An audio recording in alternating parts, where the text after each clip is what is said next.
From the queen of mean to the queen of meaning. That's right. Former insult comic Lisa Lampanelli joins us now. You've had a lot of changes in your life recently, and we're so excited to talk about that day. Oh, thank you. I'm so flattered you had me here in a mall. I enjoy that a lot. I can shop and promote my stuff. Yeah, well, we love that. Tell us about your new venture. Tell us about how you're rebranding. Yeah, it was fantastic. Last November of 2018, I retired from stand-up comedy because I'm an insult comic, and it sort of didn't have that joy in it that it used to have for me, insulting people. And I decided, through kind of some soul searching, that I wanted to help people with food and body image struggles. Mm-hmm. So now I do storytelling shows based on food and body image that are still funny.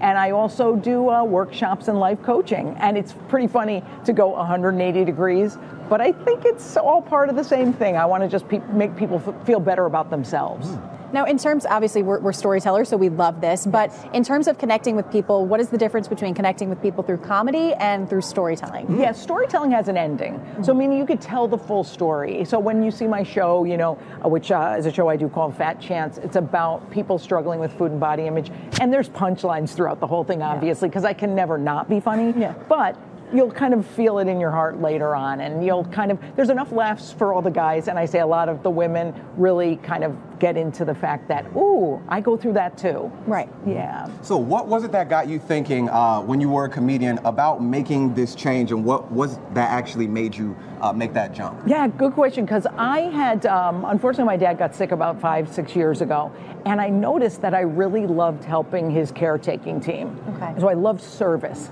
and I always tried to fill the hole with fame or money or bags or shoes or some dumb thing that never works, and food, of course, because I was very overweight.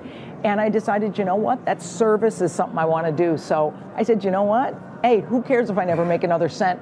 I want to help people, which is very odd for me because I like stuff. Now I feel like more happy when I get off a coaching phone call or do a workshop. It feels really good. What has been the biggest impact on you personally from this lifestyle change? Oh my God, I look at my calendar and every single thing in it I'm joyful about. Mm-hmm. There is not one time I look at my calendar and go, ugh, I wish I didn't have to do that. Because sometimes in my old career, it was joyful for the first 10 years, and then after that, a little bit tedious for me. Mm-hmm. And I go, oh, now I look at that calendar, I'm like, yay, I get to call somebody and help them. Mm-hmm. Well, we're going to give you an opportunity right now. If there's someone out there that has anything that you coach, what would be your message to them? Well, I'll tell you what, be easier on yourself. Amen. The biggest thing people do is they beat themselves up for thoughts they have. They beat themselves up for things they've quote unquote failed in. Guess what? It's all behind you. So what you do is you don't let yourself off the hook, but you don't beat yourself up. You find that sweet spot in between. That's what I got to do every day with food and every other issue I have. And how do you find that sweet spot? Oh my God, it is literally taking that thought of, oh, I failed, oh, I'm worthless, and saying, that's not really true. I learned. So all we need is to figure everything has a lesson in it.